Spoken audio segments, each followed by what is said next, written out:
নমস্কার বন্ধুরা, আজকের ভিডিওটা আপনাদের জন্য। আমার সকল বন্ধুদের অনেক ভালোবাসা, বড়দের প্রণাম আর ছোটদের অনেক অনেক ভালোবাসা।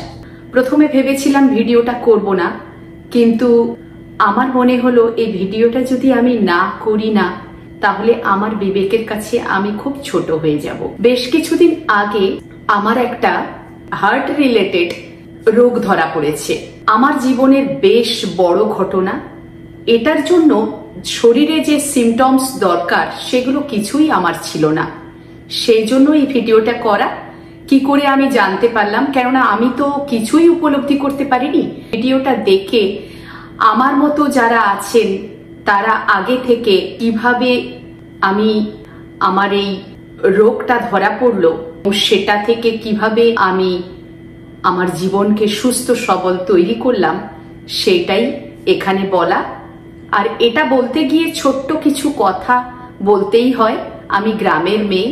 গ্রামে যেমন ধরুন খেলাধুলা, বউ বসান্তি, আব্দুল খেলা, গাছে চড়ে আব্দুল খেলা আর কি যেটা বলি, পুকুরে নেমে হাতে মেরে যে দুধ জল খেলা, এক জায়গা থেকে ডুবে আর এক জায়গায় যাওয়া, স্কিপিং, স্কুলের যাবতীয় খেলাধুলা। এছাড়াও আমি 4টে স্টেশন ক্রস করে স্কুলে যেতাম। স্টেশন থেকে নেমে 15 মিনিটস জোরে হাঁটা, দৌড়নো, স্কুলে যাওয়া, আবার ট্রেন ধরার জন্য ছোটা, এ সবই করেছি। তারপরে আমার বড় হয়েছি খুব স্ট্রাগল করে। গ্রামের মেয়ে, শহরে পড়াশুনো করা, বুঝতেই পাচ্ছেন। সবের মধ্যে আমি কোনোদিন উপলব্ধি করিনি আমার জীবনে মানে জন্ম থেকেই এইটা আছে। এই ভিডিওটা হার্ট রিলেটেড, সেই জন্য ভিডিওটা পুরোটা শুনবেন। বিশেষ করে যারা আমার মতো না অসুবিধায় পড়েন, আমি এই জন্যই এই ভিডিওটা করছি। আর বেশি কথা না বাড়িয়ে এসে যাই আসল কথায়। এখন আমি ইউএসএ তে থাকি। ইউএসএ সমস্ত মানুষ ইন্স্যুরেন্সের আন্ডারে থাকে, তার জন্য বছরে একটা অ্যানুয়াল চেক আপ করতে হয়। 2024 এর আগস্টে আমি অ্যানুয়াল চেক আপ করতে গেছিলাম। তার আগে একটা ছোট্ট ঘটনা বলি। এইরকম ফেসবুকের পেজ উল্টাতে উল্টাতে ডক্টর দেবী শেঠি, বম্বের হার্ট স্পেশালিস্ট, ওনার একটা পেজ কি আমার মনে নেই, যাই হোক, সেখান থেকে আমি পেয়েছি যে উনি আফটার 40 এজে একটা লিস্ট দিয়েছিলেন, যে লিস্টটা দেখে আর কি টেস্টগুলো করতে হয়, করা উচিত আফটার 40 এজে। আমি সেখান থেকে ওইটাকে স্ক্রিনশট করে নিয়ে নিয়েছিলাম। 2024 এর আগস্টে যখন আমার অ্যানুয়াল বডি চেক আপে যাই, তখন আমি আমার প্রাইমারি কেয়ারের ডক্টরকে এই কথা বলেছিলাম আর এই স্ক্রিনশটটা দেখিয়েছিলাম। আজও পর্যন্ত কোনোদিন মানে এর আগে কোনোদিন আমার ইসিজি হয়নি, হার্ট রিলেটেড কোনো টেস্ট হয়নি। উনি তখন বললেন ঠিক আছে দেখা যাক, ইসিজি করে নেওয়া যাক, ইকোকার্ডিওগ্রাম। উনি করলেন, করার পরে দেখলেন যে একটা ছোট অ্যাবনর্মাল ব্যাপার এসেছে। তো এখানেই জানেন অ্যাবনর্মাল আসা মানে স্পেশালিস্টের কাছে পাঠানো, একটা রেকমেন্ডেশন লেটার দিয়ে আমাকে দিলেন। আমি অ্যাপয়েন্টমেন্ট করে হার্ট স্পেশালিস্টের কাছে চলে গেলাম। হার্ট স্পেশালিস্টের কাছে যাওয়ার পরে উনি সেম বিভিন্ন টেস্ট করলেন। সেম ওনারও মনে হয়েছে ঠিক মতো পরিষ্কার হচ্ছে না ওনার, তো উনি হার্ট এমআরআই করতে বললেন। হার্ট এমআরআই করার পরে পরিষ্কার জানা গেল, অবাক হয়ে যাবেন, এই বয়সে আমার দুটো মেয়ে আছে, আমি অ্যাক্টিভলি জীবনযাপন করি, এক্সারসাইজ করি, মানে সার্জারির কদিন করিনি, তার আগে পর্যন্ত আমি স্কিপিং করেছি, সুইমিং করেছি, সব করেছি। আমি অনেক দূর লং জার্নিতে গাড়ি চালাই। এই সবের মধ্যে আমি কোনোদিন অনুভব করিনি। তবে প্রত্যেক ডাক্তার কিন্তু আমাকে জিজ্ঞেস করছেন, যখনই যাচ্ছি জিজ্ঞেস করছেন আপনার ব্রিদিং প্রবলেম হয়, আপনার শ্বাস ওঠা পড়া হয়, আপনি হাঁটতে পারেন তো, আপনি স্টেয়ার্স চড়তে পারেন তো, এই সবগুলো কোশ্চেন করতেন। তো আমি বলি আমার কোনো প্রবলেম নেই। যাই হোক, ধরা গেল, অবাক হবেন, আমার হার্টে 14 mm হোল আছে, যার ব্যাপারটা আমরা কেউই জানতে পারতাম না। ইন্ডিয়াতে আমাদের মেডিক্লেম ছিল, কিন্তু জানেন তো আমরা ইন্ডিয়ায় যারা থাকি তাদের শরীর খারাপ না হলে ডাক্তারের কাছে যায় না।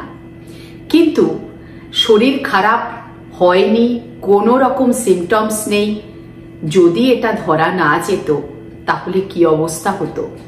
আমি বলেছিলাম ডক্টরকে যে সার্জারি আবার করব কেন, এই তো বয়স হয়ে গেল, বাকি জীবন এইভাবে কাটিয়ে দেব। কিন্তু ডক্টর বললেন রিস্ক ফ্যাক্টর আছে। কেন কি, আমার এই এতদিন চলার পরে আমার হার্টের আপার পোর্শন রাইট সাইড বেশ বড় হয়ে গেছে এবং লাংসের ওপরে প্রায় এসে গেছে। ডক্টর বলছেন যদি এখন না সার্জারি করেন তাহলে কি হবে, এমন একটা সময় এমন একটা বয়সে আপনার হার্ট বড় হয়ে ফেলিওরও হতে পারে, আবার লাংসের উপরে চাপ সৃষ্টি করার জন্য আপনার ব্রিদিং প্রবলেম হতে পারে, তখন হয়তো সার্জারি আর করা যাবে না। কেন কি, এই সার্জারিতে কি হয়, হোল ঠিক হওয়ার পরে টিস্যুগুলোকে রিকভার করতে হয়, তার জন্য বেশ লেন্দি টাইম লাগে। ছোটবেলায় সবাইয়ের জানা যায়, কিন্তু আমার বয়সটা এই জায়গায় এসে জানা গেছে।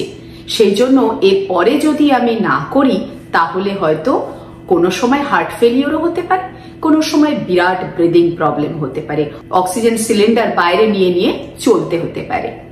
সেই জন্য আমি ইমিডিয়েট সার্জারিটা করেই নিলাম।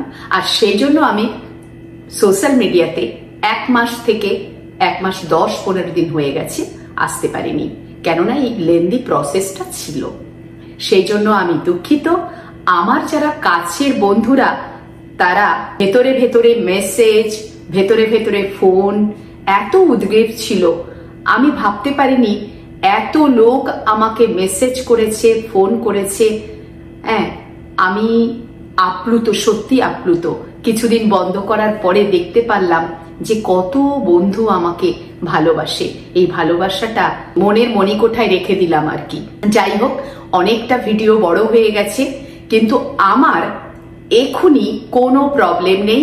আমি আবার যেমন লাইফ লিড করছিলাম সেইভাবেই করছি, কোনো প্রবলেম হয়নি। খুব সুন্দরভাবে স্মুথলি আমার সার্জারি হয়ে গেছে। সার্জারি তো জানেন আজকাল ভীষণ উন্নত সব ইনস্ট্রুমেন্ট, ডক্টরও খুব ভালো। বন্ধুরা, আমি এই কথাটা বললাম এই জন্যই যে একটা এজের পরে কিছু টেস্ট করা খুবই দরকার। সকলে ভালো থাকবেন, সুস্থ থাকবেন। আর ভিডিওটা দেখে যাদের মনে হবে যারা কোনোদিন ডাক্তারের কাছে যাননি কি টেস্ট করেননি, অন্তত এই টেস্টগুলো করে নেবেন। আমি আমার কিন্তু এই ভিডিওর মধ্যে লিস্টটা দিয়ে দেব, দেখবেন আর টেস্টগুলো করিয়ে নেবেন। সকলে ভালো থাকবেন। নমস্কার।